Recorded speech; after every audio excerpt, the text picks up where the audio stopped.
Epilogi. Terima kasih sudah mengklik podcast horor ini. Kali ini aku akan membawakan kisah horor fiksi yang diangkat dari novel karyaku yang berjudul Sedayu Bahu Lawean. Saat ketiga orang lelaki yang dinikahinya tewas beruntun dalam kondisi yang mengenaskan, orang-orang mulai menyematkan sebutan perempuan bahu lawean pada diri Sedayu. Mereka percaya ada makhluk yang menguasai tubuh Sedayu dan akan membunuh siapa saja yang mencintainya. Mampukah Sedayu melawan kekuatan jahat yang menguasai raganya? Untuk mengetahui kelanjutannya, silakan siapkan posisi ternyamanmu dan selamat mendengarkan kisah horor persembahan dariku.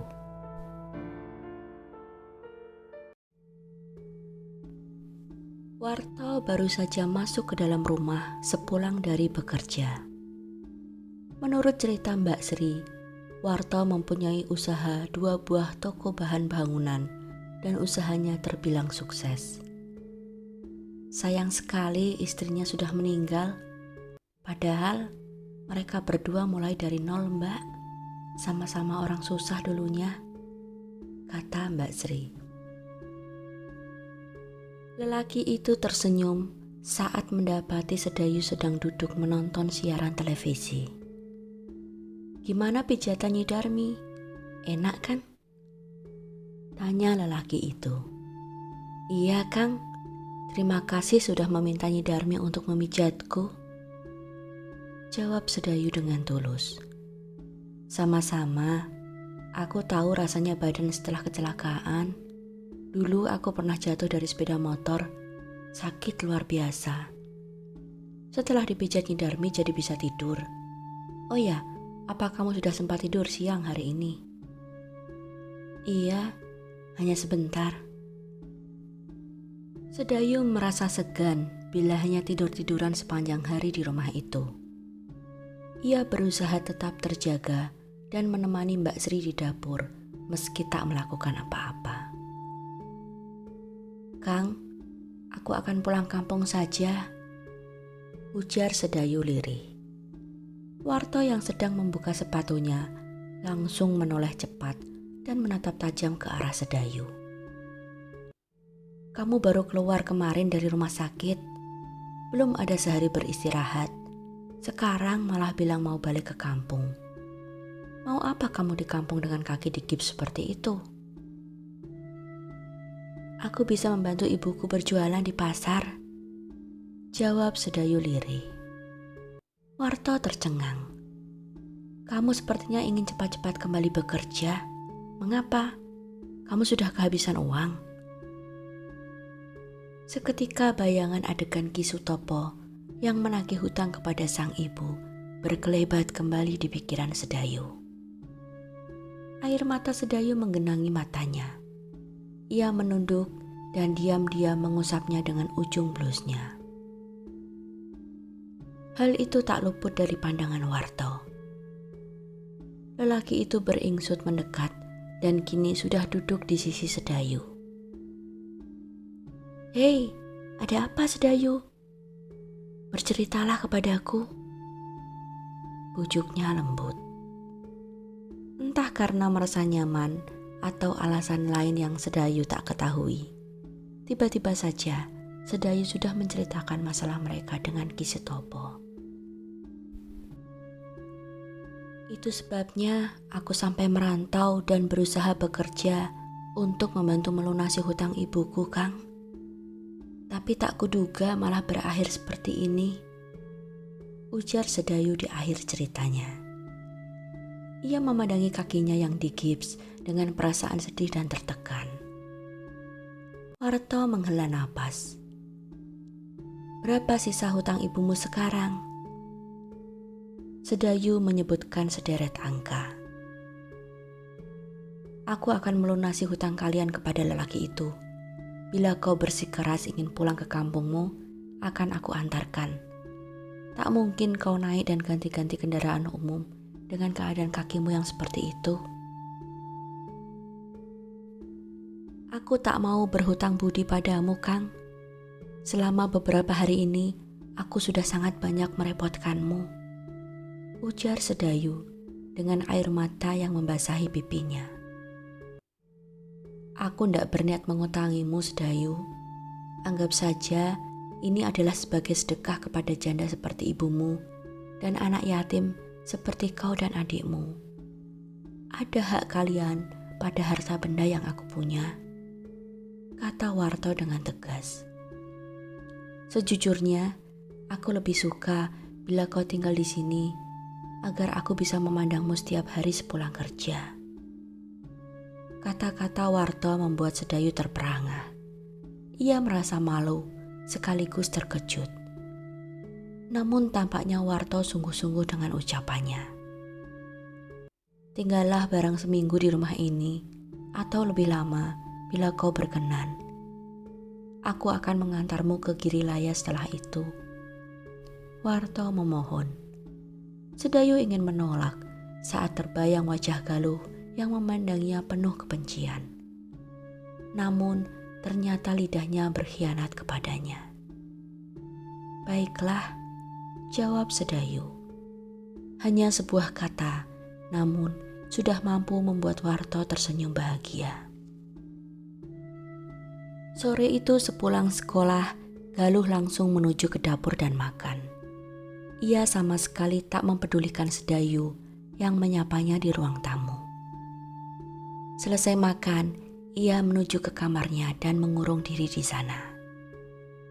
Pada pukul 7 malam, Sedayu masih menonton siaran televisi di dalam kamarnya. Terdengar suara ketukan pelan di pintu. Masuk. Warto membuka pintu, lalu menutupnya kembali dengan hati-hati. Sudah siap barang-barangmu? Tanya lelaki itu sembari melirik 2 buah tas besar yang tergeletak di lantai dalam keadaan terbuka. Sudah, Kang, tinggal peralatan mandi dan pakaian ini saja, jawab Sedayu dengan menunjuk daster yang dipakainya. Sedayu, aku ingin menanyakan suatu hal yang serius kepadamu. Apa itu, Kang? Warto menarik sebuah kursi dan duduk di hadapan Sedayu yang duduk di tepi tempat tidur. Apakah kau sudah pernah menikah sebelumnya? Sudah, Kang, 2 kali. Sedayu menjawab dengan jujur. Ia tak sanggup membohongi lelaki yang sudah berbaik hati kepadanya. Tolong ceritakan kepadaku tentang pernikahanmu dengan mereka dan apa penyebabnya hingga kalian bercerai. Kami tidak bercerai, Kang. Mereka meninggal. Karena sakit, seperti mendiang istriku. Sedayu agak ragu memilih kata. Tidak, Kang. Lalu, cerita itu pun meluncur dari bibir Sedayu. Semula Sedayu menduga Warto akan mengernyitkan kening dan ketakutan saat mendengar kisahnya. Namun ternyata perkiraannya meleset. Lelaki itu mendengarkan cerita itu sampai selesai dengan sikap biasa saja. Nah, seperti itu kisahku, Kang. Bagaimana menurut Kakang? Tanya Sedayu.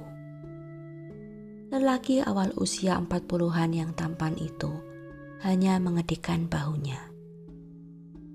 Mereka meninggal karena memang sudah waktunya meninggal, Yu.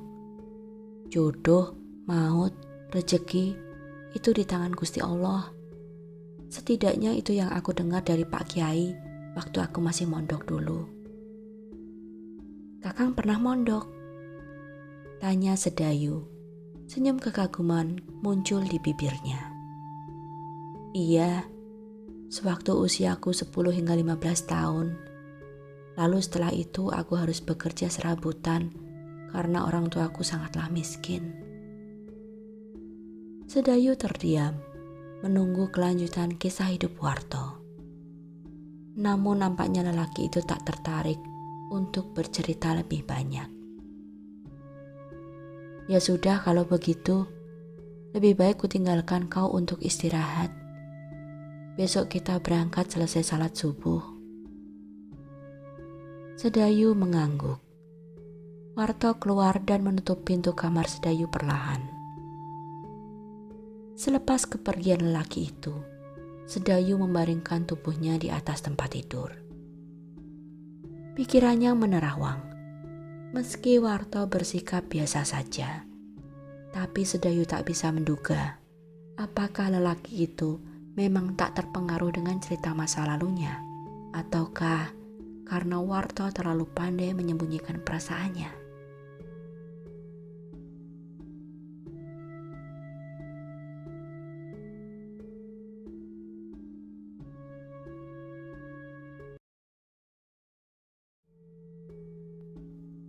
Mereka tiba di Girilaya sekitar pukul 4 sore. Suasana rumah masih sepi dan pintunya terkunci karena Nyai Sumirah belum kembali dari pasar. Sedayu membukanya dengan kunci yang dibawanya.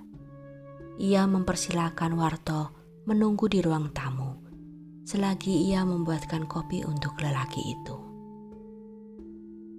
"Pukul berapa ibumu akan pulang, Yu?" tanya Warto. "Paling sebentar lagi, Kang. Oh ya, silakan diminum dulu kopinya. Aku akan menaruh barang-barangku ke kamar." Warto bangkit dari duduknya. "Aku saja yang ambil dari mobil. Di mana kamarmu? Akan aku taruh di depan pintu kamarmu. Kamu jangan membawa beban berat dan terlalu sering mondar-mandir. Kakimu itu perlu istirahat, belum pulih benar," omel Warto. Sedayu hanya diam dan tersenyum riku. Jujur, ia merasa tersanjung dengan perhatian-perhatian kecil yang Warto berikan. Hal itu membuatnya teringat akan percakapannya dengan Mbak Sri beberapa hari lalu. Pak Warto itu orangnya baik dan sayang sekali kepada istrinya. Bu Rina meninggal karena kanker rahim beberapa tahun lalu. Sebelumnya, selama beliau sakit, Pak Warto lah yang selalu mengurusi segala keperluan dan merawat sang istri siang dan malam. Padahal seandainya mau, Pak Warto bisa saja membayar beberapa orang perawat sekaligus untuk melayani istrinya. Sedayu merasa tak heran bila Galuh tak suka padanya dan bahkan bersikap memusuhinya. "Sudah semua kan, Yu? Nanti kamu tinggal menatanya," tanya Warto memecah lamunan Sedayu. "Iya, Kang. Matur nuwun." Terdengar suara dokar berhenti di depan rumah, disusul suara Nyai Sumirah yang menawari teman-temannya untuk singgah. Perempuan itu mengucap salam di depan pintu. "Ternyata kamu, Nduk. Tak kira Said yang pulang mengajak temannya. Kok ada mobil di depan? Loh, kenapa kakimu?" Nyai Sumirah tergopoh menghampiri Sedayu yang kakinya masih dibalut dengan gips. "Kecelakaan, Mbok. Tapi ndak usah khawatir. Ndak apa-apa kok. Ceritanya nanti saja ya," jawab Sedayu sambil berusaha tersenyum untuk menenangkan sang ibu. "Oh ya, ini Kang Warto, Mbok. Dia yang menolongku dan mengantarkanku." Nyai Sumirah berbalik dan menganggukkan kepalanya. "Matur nuwun, Nak." "Nggih, Mbok," balas Warto. "Oh ya Sedayu, karena ibumu sudah datang dan hari sudah sore, maka lebih baik aku pulang sekarang," ujar Warto. "Loh, kok buru-buru, Nak? Si Mbok masak dulu sebentar. Nak Warto harus makan dulu sebelum pulang. Jangan menolak rezeki, ora elok," sergah Nyai Sumirah. Warto pun tersenyum lebar dan mengangguk. "Nggih, Mbok." "Aku bantu ya, Mbok?" tanya Sedayu. Ia siap mengayunkan tongkatnya menuju ke dapur. "Ndak usah, Kamu di sini saja mengobrol sama anak Warto. Ada tamu kok malah mau ditinggal? Omel Nyai Sumirah. Perempuan itu mengangkat keranjangnya dan bergegas menuju ke dapur. Selesai makan bersama, mereka masih mengobrol sebentar sebelum Warto berpamitan. Jangan lupa yuk, 2 minggu lagi aku akan menjemputmu untuk memeriksakan kakimu. Pesan Warto sebelum menyalakan mesin mobil. Iya Kang, terima kasih sudah mengantarku. Sedayu dan Nyai Sumirah melambaikan tangan sampai mobil itu hilang dari pandangan. Betul, kamu tidak ada hubungan apa-apa dengan Warto. Betul, Mbok. Untuk apa aku berbohong kepada si Mbok? Jawab Sedayu. Mereka berbaring bersama di atas tempat tidur Nyai Sumirah. Mbok justru berharap kalian punya hubungan, Dok, supaya ada yang menjagamu. Lihatlah kakimu itu. Bayangkan apa yang akan terjadi bila Warto tidak menolong dan membantumu hingga sampai di rumah ini. Kamu masih muda, tidak baik melajang terus seperti ini. Lagi pula, baik sekali dia memberikan uang untuk melunasi hutang-hutangku kepada Ki Sutopo. Sayang sekali tadi aku tidak berterima kasih kepadanya. Nanti saja saat ia menjemputmu lagi. Sedayu menatap lurus ke langit-langit kamar. Bayangan wajah Aji Saka, Mahesa, dan Warto bergantian melintas di matanya. Mereka adalah para lelaki yang baik. Kepada Aji Saka dan Mahesa, Sedayu pernah merasakan jatuh cinta. Namun, meski sikap dan perilaku Warto menawan hatinya, kali ini Sedayu menutup diri. Ia tak mengizinkan hatinya untuk jatuh cinta lagi. Terlebih setelah mendengar peringatan dari Nyi Darmi. Mbok, apakah Mbok pernah mendengar istilah bau lawean? Pertanyaan itu meluncur begitu saja dari bibir Sedayu saat ia teringat akan sosok Nyi Darmi. Kamar itu menjadi hening. Sedayu tahu pasti ibunya belum jatuh tertidur. Ia sabar menunggu jawaban atas pertanyaannya. Iya, kenapa? Jangan terpengaruh dengan ucapan orang yang gak suka kepada dirimu, Nduk. Mereka berkata hal seperti itu hanya karena iri kepadamu. Tapi semuanya tidak masuk akal, Mbok. Kematian Kakang Aji Saka dan Mahesa itu tak wajar. Belum lagi mimpi-mimpi dan penampakan yang kulihat. Semua itu tidak wajar. Bagaimana mungkin aku menuruti kemauan Mbok untuk mencari pasangan hidup lagi, bila akhirnya nasib mereka akan berakhir seperti Kang Aji Saka dan Mahesa? Suara Sedayu bergetar saat menyebut nama kedua mantan suaminya. Nyai Sumirah menghela napas.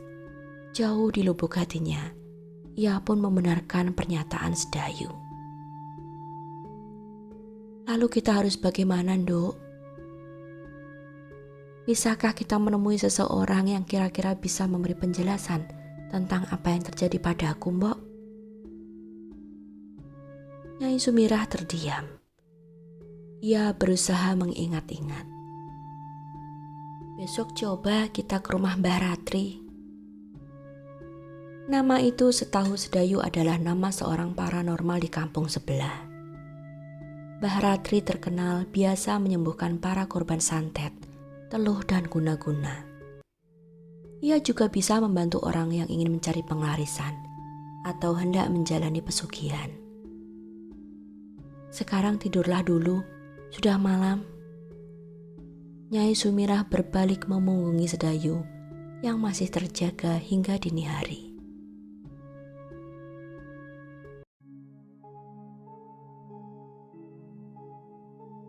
Pasien sudah berjubel menunggu di dalam ruang tamu sang dukun yang terkenal itu. Bahkan, antreannya sampai mengular hingga ke halaman. Sedayu menyadari keadaan pasien Mbah Ratri memang aneh-aneh. Ada yang duduk diam dengan pandangan kosong. Ada yang terus-menerus menangis. Bahkan, ada yang harus dipegangi oleh anggota keluarganya karena tak hentinya berteriak dan meronta-ronta. Sedayu hanya bisa berharap bahwa ia datang ke tempat yang tepat. Setelah menunggu sejak pagi, barulah saat menjelang asar, seorang perempuan muda menghampiri Sedayu dan Nyai Sumirah dan mempersilahkan mereka menemui Mbah Ratri. Perempuan sepuh itu berperawakan kecil dan kurus. Saat ia bangkit, tubuhnya hanya setinggi pundak Sedayu. Dari kulitnya yang sudah sangat keriput dan wajahnya yang tirus, Sedayu yakin usia perempuan itu sudah lebih dari 90 tahun. Namun demikian, mata perempuan itu sangat tajam. Suaranya masih jelas dan gerakannya masih lincah. Mbah Ratri menoleh sekejap kepada Nyai Sumirah, lalu memandangi Sedayu tanpa ekspresi. Perempuan itu meraih sebuah wadah yang berisi buah pinang, kapur, cengkih, dan gambir. Ia mengambil sedikit dari masing-masing bahan itu, lalu memasukkannya ke dalam sebuah tanduk kerbau dan mulai menembuknya dengan sebuah alat yang sepertinya terbuat dari tulang. Setelah hasil tumbukannya agak lumat, Mbah Ratri mengambil sehelai daun sirih dan meletakkan hasil tumbukan tadi di atas daun sirih tersebut, lalu menggulungnya. Mbah Ratri mengunyah gulungan daun itu, lalu mengambil segumpal tembakau untuk membersihkan geliginya. Selama melakukan semua itu, tatapannya terus mengarah tajam kepada Sedayu. Sedayu yang merasa jengah dipandangi sedemikian rupa oleh si dukun, akhirnya memilih mengedarkan pandangannya ke sekeliling ruangan. Aroma dupa dan kemenyan yang dibakar bercampur dengan aroma bunga segar dan minyak wangi yang menyengat. Ruangan itu berukuran sekitar 4x3 meter dan terasa cukup luas karena hanya ada sebuah dipan kecil dengan kasur tipis yang sekarang diduduki Mbah Ratri, serta meja kecil yang atasnya diletakkan segala macam sesaji dan benda-benda klinik lainnya, serta 2 buah kursi kayu yang diduduki oleh Sedayu dan Nyai Sumirah. Keheningan kian terasa menyiksa. Sedayu memutuskan untuk bertanya, namun seketika teringat pesan sang ibu. Jangan berbicara apapun sebelum Mbah Ratri yang memulai. 2 orang, gumam Mbah Ratri lirih. Apa Mbah? Tanya Nyai Sumirah sembari mencondongkan tubuh ke arah Mbah Ratri. Darah Sedayu berdesir. Ia mengernyitkan kening. Sepertinya ia sudah bisa menduga apa yang Mbah Ratri maksudkan. Enggih Mbah, kami hanya datang berdua, jawab Nyai Sumirah sembari mengangguk dan tersenyum. Salah, yang aku maksud adalah 2 orang korban. Ucapan Mbah Ratri membuat senyum Nyai Sumirah menghilang. Perempuan itu pun menjadi gugup. Sedayu memejamkan mata. Dugaannya benar. Lalu Mbah Ratri pun berkata lagi. Lagi pula, kalian pun hanya bukan datang berdua, tapi bertiga. Sedayu menjadi pucat mendengar ucapan dukun itu. Ia beringsut mendekat kepada Nyai Sumirah dan merangkul lengan sang ibu.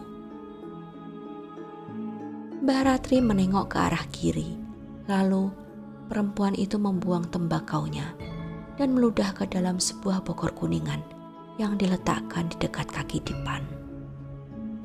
"Kamu naik ke sini."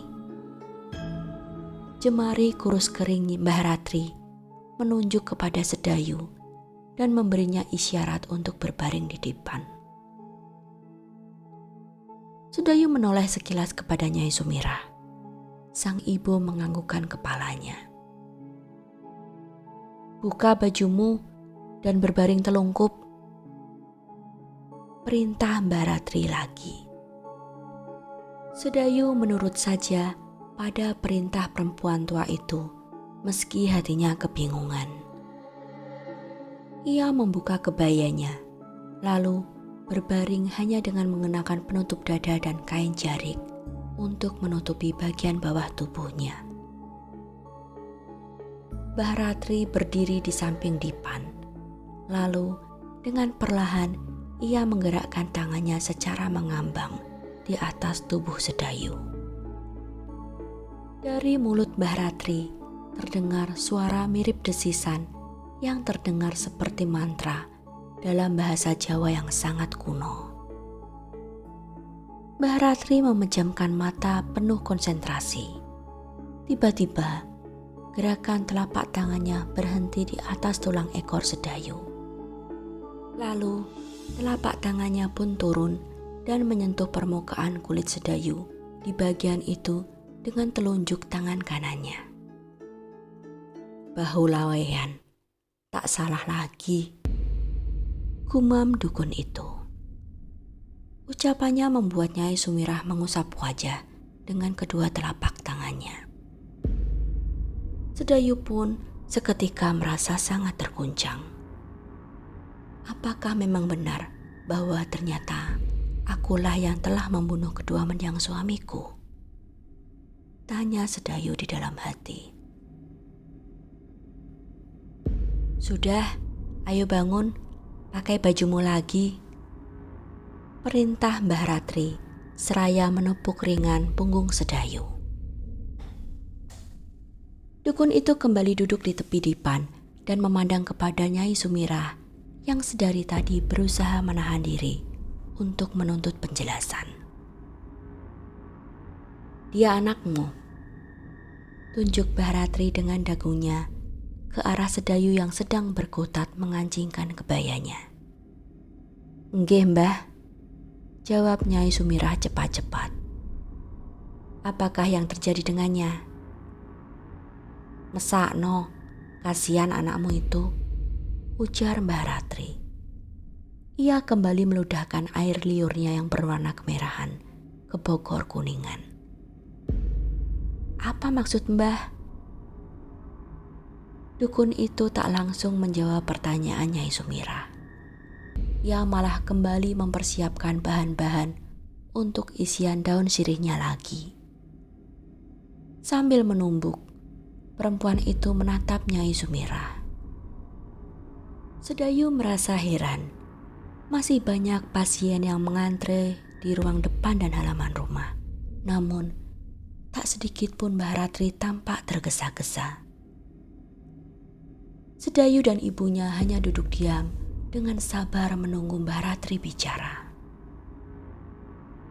"Apa wetonmu?" tanya dukun itu kepada Nyai Sumirah.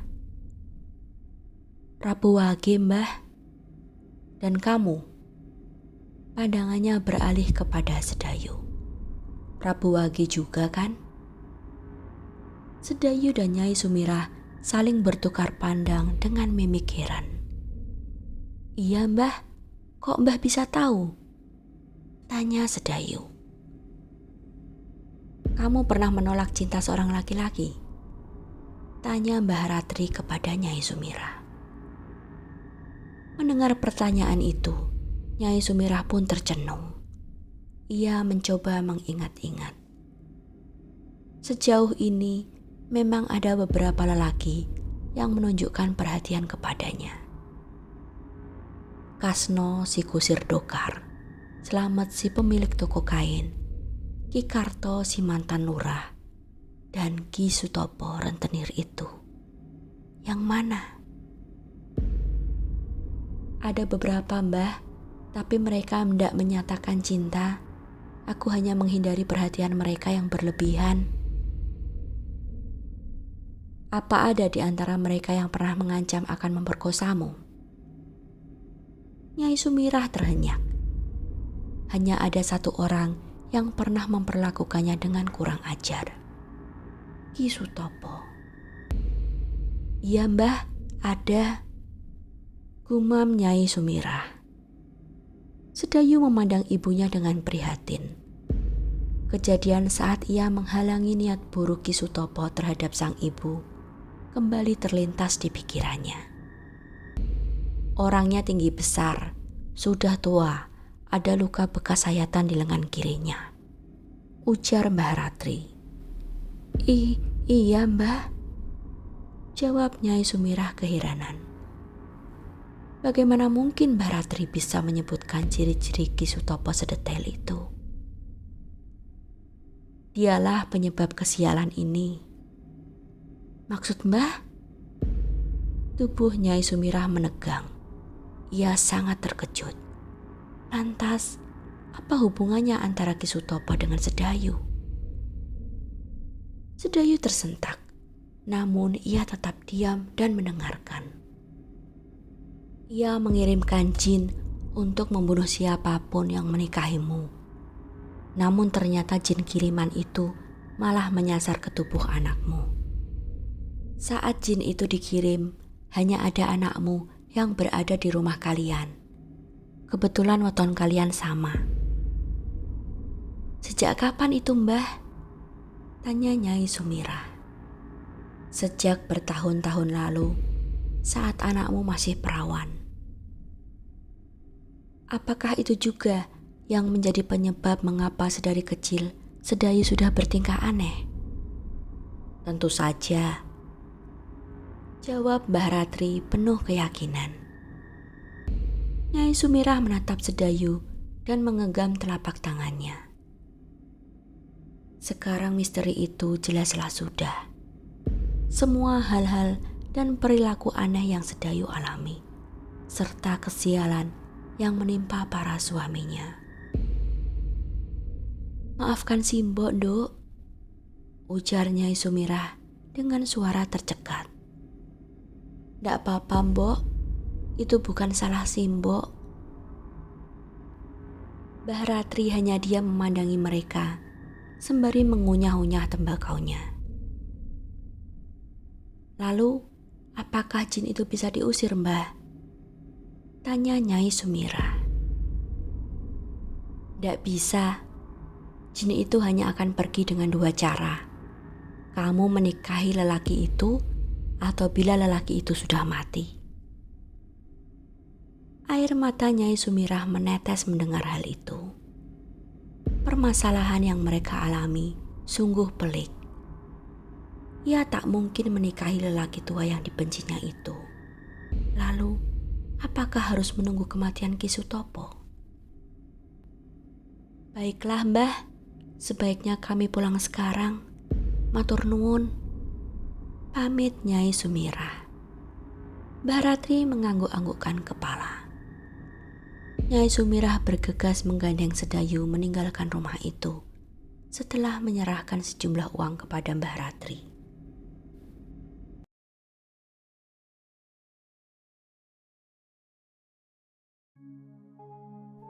Demikianlah akhir part ke-9 dari kisah horor fiksi yang berjudul Sedayu Bahu Lawean. Apakah kalian suka kisahnya? Silakan tinggalkan komentar, like, share, serta subscribe channel ini dan nyalakan loncengnya agar kalian mendapatkan notifikasi setiap kali aku mengupload part berikutnya. Terima kasih.